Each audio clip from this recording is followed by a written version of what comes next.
realize, okay, well, they don't actually understand. And then when you try to explain to them, you always get a little resistance. It's like, no, we know. And we have one now that first blocked us. I think they blocked us twice because they thought we were sex workers. I think, because we can sell through all those other shops, but then you still get the same issue that they will not put the right information on there. Okay, welcome everyone. Today I'm here with Sonia Groot, founder of GrootTravels, Dr. Orgasms, and also other ventures. No, that's it. Not for yet, now. but it's plenty. Welcome to the podcast interview. It's a global school student story, a student entrepreneur story. Super happy that you're here. Hooray for women entrepreneurship, and super happy to have this talk with you to talk about the journey and your journey as an entrepreneur. Welcome. Thank you. Sonia, you started at Global School in 2019, if I recollect correctly. September 2019, yes. Do you remember your expectations when you started? Yes. I was really excited to start because, of course, I went to the night you were talking about everything in the school, and I was like, oh, no tests anymore, no books. I'm ready to start my business, ready to work on it. So I was very excited. And so, but no tests, and then it turned into a school, or did it still? Is it still okay? It's still okay. Of course, there are rules, but yeah, we have more and more rules because we hire entrepreneurs, and then we also need to make the system work. So it's but the rules are there to facilitate you guys to really be able to combine the building your venture and well as studying and getting your credits, and that's also we are also learning.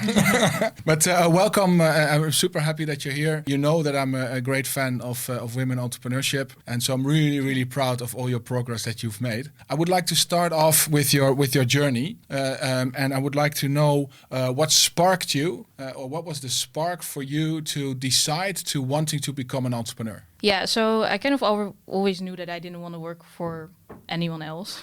I thought, okay, if I'm going to do that, then I probably will be irritated by how everything is handled, and I want to do it myself. And then I read an article about that entrepreneurs solve problems. And I thought, well, what's an issue that I've experienced, which was traveling with my mom because she's in a wheelchair. Yep. I thought that, well, that would be so amazing if I could solve that. Yeah, I have a picture of your mom. Because I know that it's a big inspiration to you to start your business. But that's not the type of business that you were doing when you entered Global School, huh? No. Well, I had written, I had GrootTravels written down, but I knew I needed money. So, and that's when I got targeted by one of those dropship gurus online. I was like, okay, well, that seems cool. I'm going to try that out, which was my first step in entrepreneurship, actually. And do you still that's remember how I came the products that you started off with? Yeah, I was trying to sell a shower wiper. Yeah, shower wiper. I remember that product. Yeah. It was a cool thing, though. It was a cool. It was a cool wiper. It was beautiful. Yeah, but then I remember when we sat down with your Excel file and we looked at how much money are you actually making and how much money are others making, right? There was a lot of money going to the other parties and not to me. No, I remember. Yeah. And then you explained to me why you were doing that, right? To create funding for the business that you really wanted to build. Yes. And that's when I fell in love with your entrepreneurship, because that to me is like it's so real, and that's also why I really do my utmost to help you. And of course you have to do everything yourself, but that is from my perspective something it's astonishing. And you know that I've been talking about you in open days. I can't shut up about it because I'm really happy that you do. Can you explain a little bit what GrootTravels is all about? Well, GrootTravels is a travel agency to help people with physical disabilities to see the world. And I believe that it should be done by, well, how everyone else can travel. So when someone goes on booking.com, they find a hotel, they go to the hotel. For someone in a wheelchair, it's calling the hotel, asking for pictures, making sure it's true, and still having the doubt to go to the hotel. So like still feel a little anxiety, and I want to remove that. So GrootTravels is basically like a platform that you can compare to booking.com/TripAdvisor, where they can find the hotel with the information they need, pictures, the right sizes, the measurements, completely the way they need it, and book their hotel. I know that you once talked to some entrepreneurs in traveling out of their privacy. I will not disclose who those entrepreneurs are, but when you say to them, them like you guys don't really understand people with a disability, they're offended, huh? Well, the reaction I always get is, no, we understand, we know how it works, we follow the rules, we can do this. And then when you start asking questions, you start to like realize, okay, well, they don't actually understand. And then when you try to explain to them, you always get a little resistance. It's like, no, we know. Yeah, but you also experience yourself, right? Yeah. That even though people that were advising you or told you that it would be perfectly fine, you experience like, oh, hell no. Yeah. Right? Yeah. I guess the people still have like a certain view on disabilities, and that's where they start to, from that point of view, they start to advise. And if that view is wrong, then you will get the wrong advice. And for me, I noticed that really quickly because with my experience with my mom, when you know the wrong words, like, oh no, we're accessible, you don't have to worry, you already know, okay, no, that's not the right place to go. We have to go to somewhere else, to someone that actually explains it. Can you explain something that is something that they see as accessible, but in practice doesn't work at all for someone in a wheelchair? Well, I have a beautiful example because I was in Porto and I did some hotel checks. And one thing is that people always forget that even though they have the right amenities in the bathroom, the shower head is always placed too high. This one was on 160 centimeters. Mm-hmm. And I told the person that was showing me, guiding around the hotel, like, well, try to put it always on the lowest standards possible, because if the person in a wheelchair needs a shower, they still need to reach it. And then their response was, well, there's always someone with them. And if you have the mindset there's always someone with them, you don't look at the person in a wheelchair as, oh, they can do it independently. They always have to be dependent on someone else. So I think that really shows that people, they always believe there's always someone with them and that they're not able to do stuff themselves. Yeah. So even hotels that take that into account, they are just unaware because they don't know the situation, right? Yeah. To me, so GrootTravels to me is almost like TripAdvisor meet Booking.com. Yeah. So you, on the one hand, you scan the market and you really look at. You could almost call GrootTravels, Sonia's been here, and Sonia said okay, right? And on the other hand, you have then the platform where people can book the travels, and that's also how you actually are able to offer this to the market, right? Because on the one hand, you're a social venture, but on the other hand, you also need to make profit to be able to keep doing it and to further grow it, right? Yeah, if you look at the past, because this idea has been, people have been doing it, but they never survived. And I think it's because they really look at it as a social venture instead of, okay, we have to also look at it as a business. Because if you just do it because you're good at heart and you want to do it for the world, then you're not making any money, then it won't survive. Yeah. So that's the meaningful profit, right? Yeah. That we talked about in what was it? Social and spiritual entrepreneurship. Yeah. So it's the combining of both. Yeah. It's not profit or non-profit, but it is being able to have a profit that keeps you able to have the impact. Yeah. And grow. Really cool. So you now have this website, right? Yes. So you can now do bookings, and you can actually you have the cities that you go to, and then you do the measurements and you really check them. But this is a project that was running, and one of the things that I really like, and of course I'm proud then of the school because then from my view it works, is that you guys have to deal with real world issues. Yeah. So I'm talking about the black swan called COVID, because you were working really hard, putting all the effort in, all the time in to build the traveling platform, and then COVID hit. Yeah, right when I wanted to launch. Right when you wanted to launch. You had everything ready, and then boom, and the whole travel industry went down the tubes. Yeah. What kept you moving forward? Well, I was thinking this will end eventually. Mm-hmm. And at that time, I also had a different business model. I was going to do personalized travel guides. So people would come to me, I would help them book their vacation. And I saw it as an opportunity to step to where I want to go, which is the Booking.com platform with reviews. And we'll use that time to build that. Yeah. So this is what I really appreciate and admire in your entrepreneurship, is that you really work from the purpose and the passion, and you've tried so many things to make it work. You also did something with a travel guide, and people staying at home. What was that about? Online travel. It was it was virtual travel, was it? I tried to build, local travel guides that they would go through the city and then do virtual travel for people that felt lonely at that time. Yeah, so and that's just one example. Yeah. I remember so many that you really kept pushing, building the community with people that could do scouting for you, share their travel stories, and I really admire that you kept going. So the feeling comfortable with being uncomfortable, you experienced that in the true flesh, right? Yes, all the time. And how do you deal with it? What was there something else that kept you moving forward besides having the sense of purpose? Well, I think the school really helped because I mostly talked with Marco, my learning coach, and I told him like, I have so many doubts, and am I doing it the right way? Can I continue? What's happening? And I also talked to you about it. And well, you were like, well, this was gonna end, and Tom and Mark was like, you really have to listen to yourself. Do you really want to quit, or do you want to continue? It's like, well, I don't want to quit, so I'll continue till COVID is done and continue building something. And you start preparing, and then you also looked for something on the side, right? Yeah. To see if you could build something while this was at a it was not on a slow burner, but it was a little bit. You couldn't go full-fledged because you had to wait for it to pass, and you could do things in the meantime. Yeah. And then you came up with this. What's this? That is Dr. Orgasms. Yeah. Well, this is a fruit thing. No, I know, but I got it from your Facebook page and I loved it. And I just I could not blow it up on the screen. No.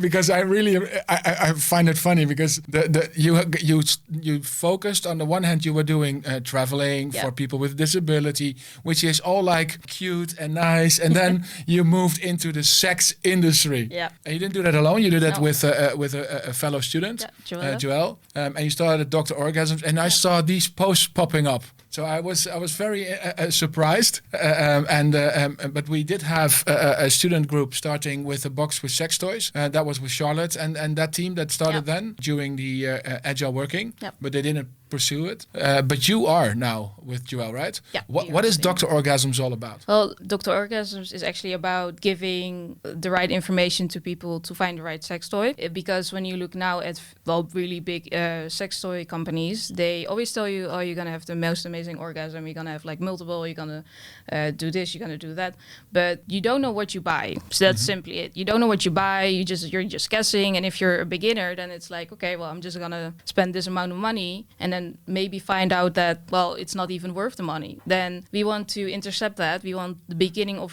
the sexual journey, which it is when you start buying sex toys, to be pleasant, to be helpful in that way. So when you go to Dr. Orgasms, you will find sex toys which have been curated, so we know that they're actually good, fully explained. So you know what you're buying, but we also help you. Like, we don't tell you, okay, this one is going to give you the most amazing orgasm. You will find out yourself. Okay, I have from Joelle, your co-founder, I have a question from her. Let's listen to it. Hi Sonia, hi Thomas. How's the podcast going? I have a question for Sonia. What is your vision with Dr. Orgasms and what kind of impact do you want to make? Good luck, bye-bye. Yeah, so Dr. Orgasms is directed to people that have vulvas, because our toys are for vulvas. But we also know that those people, we as women and people that might not identify as women, we just experience so much stuff when it comes to our sexual journey, like misinformation. You have to do it this way, you have to do it that way, and we don't want that. We wanted to create a space that's open to everyone that didn't feel welcome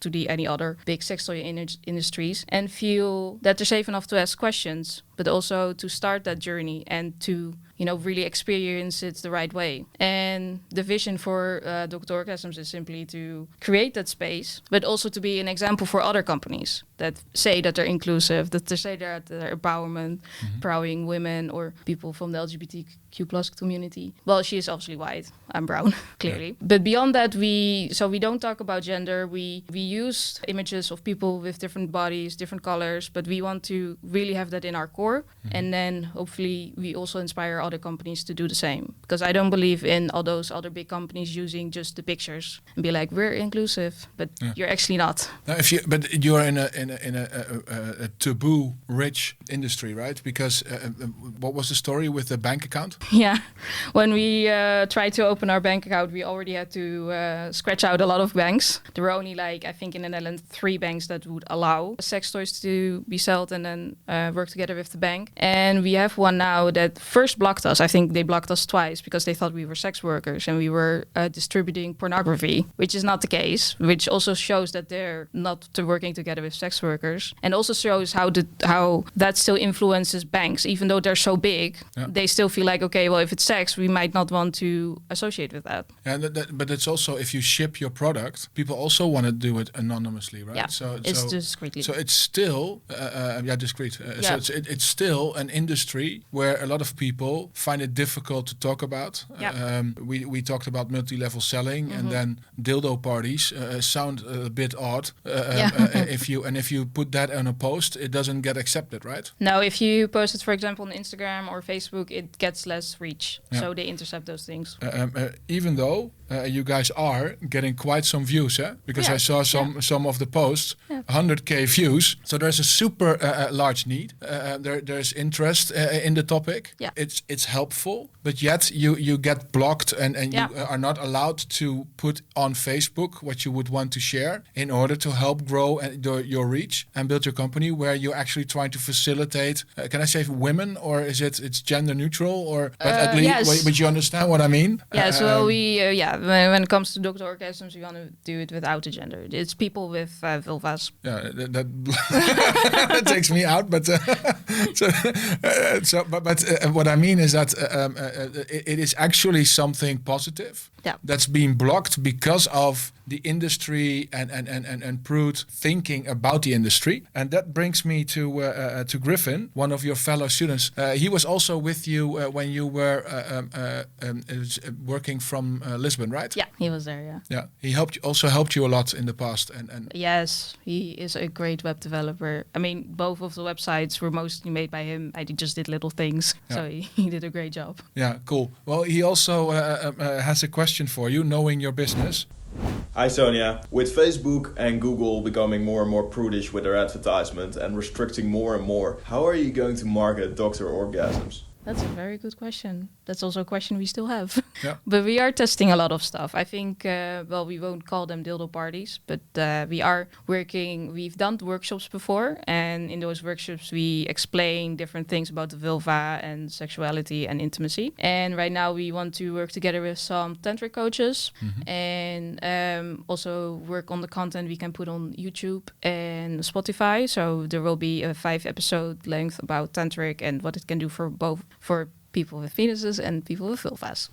And then we also talked about the multi-level selling, which is often also seen as a pyramid scheme, but it doesn't necessarily need to be one. No. But there are some great products as examples that worked really well, because I think that in your product, in your industry, having a trust in your environment where you talk about your products and also the purpose of the product. It's important to have this intimacy, right? Yeah, you really see when people always want to ask questions, that the step to, okay, well, then which sex would you advise to us is still a little tricky to them. But when you talk to them one-on-one and you can really go into depth with them, then it's like, okay, well, we might want to try this one, and then they actually buy. Because there's a lot of people that, for instance, with red wine and white wine, they don't know which wine to choose. Yeah. But then you have a wine tasting. That's a bit different with your product. Yeah. But having the insights and understanding which choices and how to judge and what are curated products that actually do provide the upside of the product. Yeah. That's interesting, right? Yeah. And with the help of professionals, because we have tantric coaches, we have love coaches, but also we talk to sexologists. We try to combine all that information to help the person. So it's not like this. No, we are informed. No. And if you look at your because we were talking about GrootTravels, then you persevered a lot there, and you were super adaptable to what was happening with COVID. You pushed forward. You're now doing the TripAdvisor scans for the hotels that you want to have on your platform. Yep. then you started alongside, parallel to that, Dr. Orgasms. Yeah. How do you see yourself? Because Joelle also asked for your vision. Where does Dr. Orgasms lead to? How do you see that in the future? We want to have our own toys, so we want to manufacture them. Most of the sex toys are made by men, I think like 80%. So I think there's also a little bit of misinformation, miscommunication there. But I think a great step for Dr. Orgasms is to be that leading company. And if that's for now would be Europe, and then later on, of course, the world. But I believe in setting the example and then others will follow. So that's what I see for Dr. Orgasms. Okay. But then you could also develop a product and then sell that product through other big toy manufacturers. Doesn't necessarily mean that you have to have your own brand become aware with all the hard work through Facebook and Instagram limitations. And but I think that's still necessary. You're going to do both? I think, because we can sell through all those other shops, but then you still get the same issue that they will not put the right information on there. So we still want to build towards like being an example, and then hopefully through that changing the industry into a more. But you could also make a killer product, right? A really female-oriented product that you would call Dr. Orgasms. Then people start looking for it, and then they also discover your own brand. And then it could lead to your own platform. Yeah, I mean it's both. Because Ruben could help you with production. Eh? Who? Ruben is one of the new students. While you were in Portugal, he joined a global school, and he actually has production facilities in China. So he can anything you can think of, he can produce in China, and that is maybe some interesting angle as well to production of the toy. Yeah, would be interesting. Well, I think so too. Okay, well let's focus again on GrootTravels because so the Dr. Orgasm, because the question, the topic here is how will you rise as an entrepreneur, right? Yeah. And the rise with Dr. Orgasms is build your platform, establish a sales organization, have your own product, and get global awareness.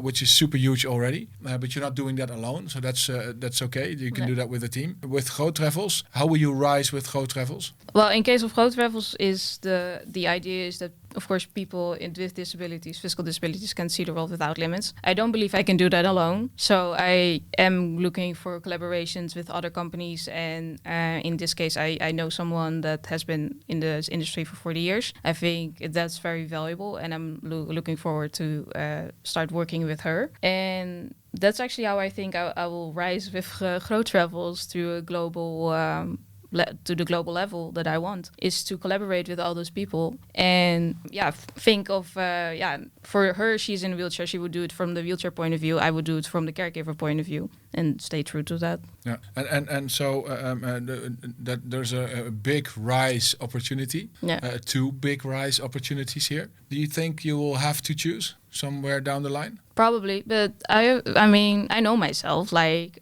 for the next 5 years, both of them are going to be very important, maybe, and then after those 5 years I might choose. But I know that I will only quit when I've put something down that is valuable enough to step away from. Cool. Hang in there. Yeah. Good luck. Thank you. You know we got your back. Thanks so much. Thanks for watching also. Well, to me, now you understand also why to me this is an awesome example of a woman entrepreneur. I'm super proud of Sonia with all the things that she's been dealing with and still pursuing and moving forward. Thanks for being here, and thanks for watching. See you next time.